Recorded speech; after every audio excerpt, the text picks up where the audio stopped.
Magandang araw po sa inyong lahat mga kababayan at welcome back dito po sa ating munting channel Pinas News Review, kung saan re-reviewin po natin ng mga mahalagang balita dito sa Pilipinas. Mga simpleng komento sa mga issue dito sa Pinas, at eto nga mga kababayan, kapapasok lang. Grabe to. Magugulat ka dito sa pasabog, anak nilaglag ang ama. Nako, sa wakas bulabog, lapid. Nako, yan mga kababayan ang ating alamin mula po rito kaya Banat Kapanig TV. Nasa description po ang full video link ng video nito. Subscribe na po kayo. At kung bago ka pa lang at dito po nakapag-subscribe sa ating munting channel, please don't forget to subscribe at i-click na rin po ang bell notification para updated ka po sa lahat ng ina-uploads nating reaction video. So ito na nga mga kababayan, Senator Lito Lapid, nako, nakaharap sa isang issue ng kalokohan mga kababayan. Ito napapanahon po itong ano niya, no? Kasi sa tagal-tagal po ng kanyang pagiging tahimik sa Senado, bigla pong may lumabas na ganito. At bakit ko po nasabing napapanahon? Itatakbo po itong re-electionist. Tatakbo po siyang pagka-senador muli under sa slate ng bagoong Pilipinas ni President Bongbong Marcos Jr. So ito mga kababayan, mas maganda po ito para makilala po natin kung anong klaseng senador ba itong si Lito Lapid at kung anong senador ba meron ang bagoong Pilipinas slate, no?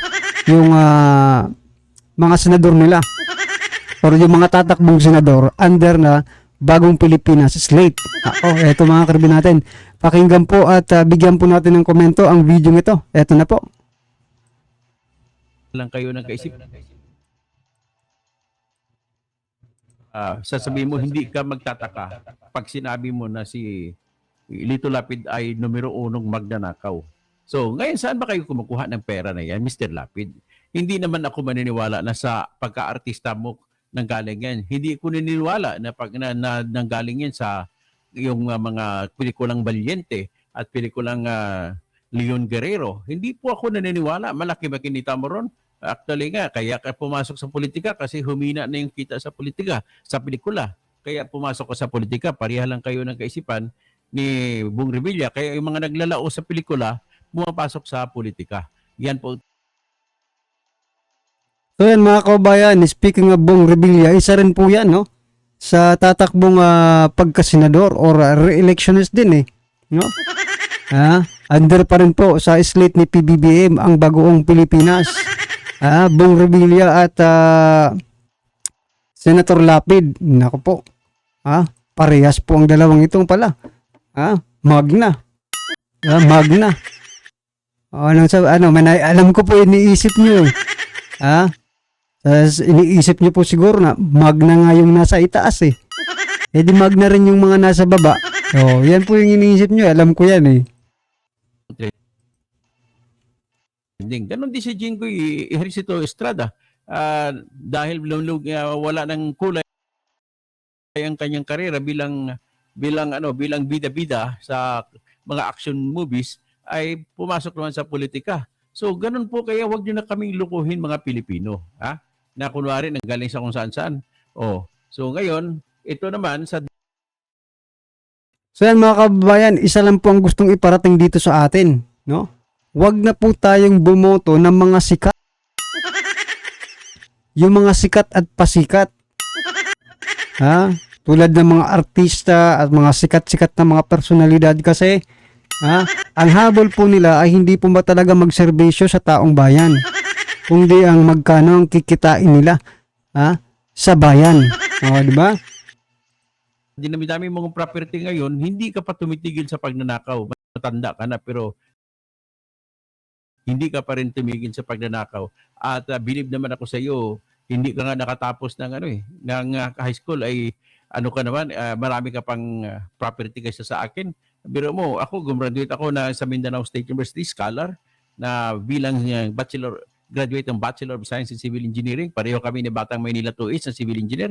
At license kami pareho. Ikaw, hindi ka nga Tapos, hindi ko alam kung paano yumaman. Pag sinabi pa nga, knowing Miriam Santiago, turuan mo naman kami. Sinabi niya kay Janet Apulis, turuan mo naman ako kung paano yumaman. Biro mo si Miriam Santiago na napaka matalino ay nagtatanong pa kung paano yumaman. So, yan po ang ating pag-usapan sa ngayon, si Mr. Lito Lapid. Pero mga kababayan, no, kontrahin ko lang po yung ano ni Sir, di ba? Yung matalino ka, dapat mayaman ka, hindi ka matalino, mahirap ka. Hindi naman pwede ang ganun, Sir. Di ba? Ang ano natin kung diskarte kasi yan sa buhay, diskarte naman. Pagkatapos mag-aaral, hindi ka naman, walang assurance na makatapos ka ng pag-aaral, mayayaman ka agad. Ang kailangan po, pag nakatapos ka ng pag-aaral, may diskarte ka, di ba? Gamitin mo yung pinag-aralan mo para mas marami ka pang magawang diskarte sa buhay, no? Yan, siguro madiskarte itong si Senator Lito Lapid, di ba? Kaya nga po, sa sobrang diskarte nila, no? Nawawala po yung sa bayan. For example lang, sasabihin kong diskarte. For example, mga senador sila, di ba? Marami silang senador dyan na nakikita natin ganito ganito po yung sitwasyon ng iba. Nagsisenador pero pag nanalo na, pumapasok pa rin bilang mga artista, broadcaster, di ba?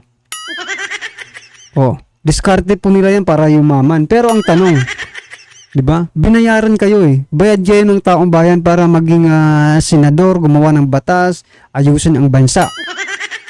Di ba? Tapos mag-aartista pa kayo. Hindi ba hindi ba nakakahiya yan mga kababayan? Ha? Yung iba magbo-boxing pa. Hindi naman natin sinasabing mali yun. Ang ano lang natin mga kababayan, kasi senador po kayo, dapat nagpo-focus po kayo sa paggawa ng mga batas at sa pag-aayos ng mga problema ng ating bansa. Hindi po yung papasok kayo, uupo kayo sa upuan dyan sa Senado. After few minutes, artista na naman kayo. Broadcaster na naman kayo. Boksingero na naman kayo. Kaya wala pong sa bagay, diskarte nga no? Diskarte po nila yan.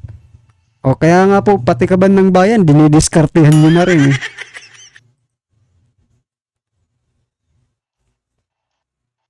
Ang ano ko lang po, mag-focus. At isa pa, ang aking isipapkan sa inyo, bilang patunay talagang magnanakaw siya, kinasuhan siya sa fertilizer fund scam.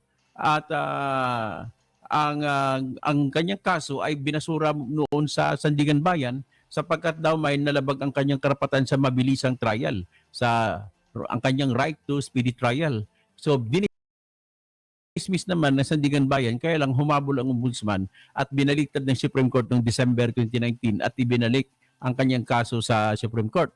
So ang problema lang sa ating sistema ng katarungan sa ating mga korte, napakabagal tumakbo, ay mas makupad pa kaysa tinatawag na snail mail, mas makupad pa kaysa yung Taclobo pag lumakad. Nako, mas nauna pa nakarating yung Taclobo. Para kang ang rabbit tigil, takbo, yung mga kwento nung araw ng grade 1 pa. Nung elementary pa kami ni J. Hansen sa Coronadal Central Elementary School, ganun ang kwento ng buhay nung pagtamad ka, talaga maunahan ka nung kahit mabagal gumalaw, pero tuloy-tuloy. Yan ang kwento ng buhay. So ngayon, ito naman si Lito Lapid, hindi ko alam kung paano siya yumaman. Siguro naman kung may buhok ako, mas gwapo pa ako sa kanya. Kaya lang, aktor siya, magaling siya sa aktor, kaya sa kumita ako. No? Pero hindi ako naniniwala na yung kinita sa aktor ay sapat para yumaman siya, makabili siya maraming bahay, 2 sa Amerika. Ang bahay nga niya sa Amerika, na tinabi ko na may kaso yung kanyang misis. Ginamit pang pampiyansa, $500,000. Magkano sa Philippine peso ang $500,000? So, kung ang $400,000 is 10 million, nasa 10 million o halos 12 million ang $500,000 na piyansa niya. Ang ginamit na pang piyansa sa kanyang kaso sa Amerika ay yung kanyang 2 bahay sa Amerika. Teka mo na, bakit ka nakabahay doon sa Amerika? Sige nga, don't tell me na sabi mo nga nanggaling ka sa hirap Kung nanggaling ka sa hirap, virtually, pag mag-compute tayo, pasok pera, labas pera, pasok, labas, nagsimula ka sa zero. O, pumasok ang pera mo, naging stuntman ka, o labas ka kasi may mga binili-bili ka, pasok na naman, naging aktor ka, tinuruan ka pa ni Jess Lapid Sr., tinuruan ka pa ni sino pa ibang mga ano mo na tumuturo sa'yo, tapos kumukuha ka ng guidance kay Fernando po, FPJ Sr., kwento mo kahit anong kahit anong galing mo na aktor, ang pinakamataas na kinita sa pelikula po, wala lang tatalo kay FPJ. Si FPJ, malinis na kinita niya sa pelikula ang kanyang pera. At sikreto yan na namimigay ng ayuda tuwing may sakuna, tuwing may baha. Sikreto lang, hindi nag-anunsyo, tag-ilang truck ang bitbit ng mga ayuda para sa mga biktima ng baha. Ni minsan hindi nag-anunsyo. Ito naman si Lito Lapid, paano ka mas mayaman ka pa kay Fernando po Jr.? Nako. Ngayon, ipaliwanag mo nga, dahil nga lumina yung pelikula mo at hindi na kumikita, plakna na, bagsak na sa takilya. Kaya noong 1992 ay pumasok ka sa pelikula, tumakbo ka muna vice gobernador ng Pampanga at nanalo ka.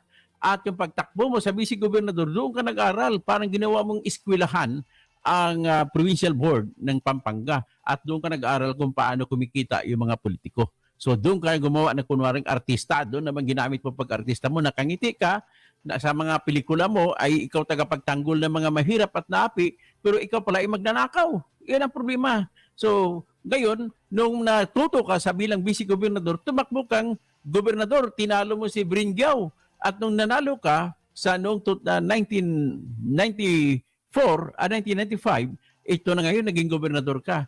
Ito na ngayon, dito mo nakita ang pagkakataon kung gaano mo kinonvert sa bilyon na kinita mo ang lahar na pumutok kasi po yung Mount Pinatubo noong June 15, 1991. So para maalala nyo yung Mount Pinatubo, gusto kong ipakita sa inyo yung Mount Pinatubo. Ito, ipakita ko lang sa inyo just to prove to you na talagang historic itong Mount Pinatubo. Kung ang Mount Pinatubo maraming pinatay, ito naman ay gumawa kay Lito Lapid na isang bilyonaryo. O ito, yan, naalala mo yan ang picture ito, award. So yan mga kababayan, yan po yung counting background dito kay kaya Senator Lito Lapid, no? Natatakbong senador ulit under bagoong Pilipinas late ni President Bongbong Marcos Jr. Kasama po si Senator Bong Revilla na may bahid rin ng diba, pork barrel scam, nakulong din po yan. So marami pong nagsasabi, nagko-komento, no? Bakit ganito itong mga ini-endorsong senador ni PBBM? Bakit may bahid ng korupsyon ng mga ito, di ba? Well, talagang eto masasabi ko na talagang siguro wala itong unity. Gamitan lang ang mga ito, mga kababayan, gamitan lang po. Ano po ang inyong masasabi dito kaya Lito Lapid, no? Tahimik naman itong senador na ito, tahimik eh. Kaya pala tahimik mga kababayan, may ginagawa palang kalokohan sa kabila ng katahimikan, no? Hindi mo talaga maisip na gagawin yan ni Senator Lito Lapid eh. Kasi tahimik to eh. Sa mga hearing, hindi mo naman ito makikitang nagsasalita. Kaya mapapaisip ka talaga, siguro straight ito, no?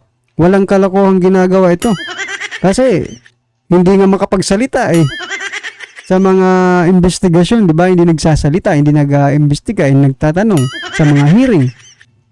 So maiisip mo talaga, this is good, Senator. Kasi walang ginagawa. Good, walang ginagawa. Ano kahit?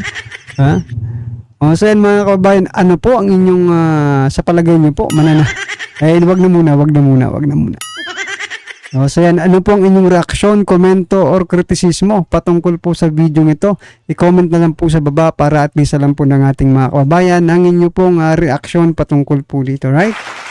Maraming salamat po.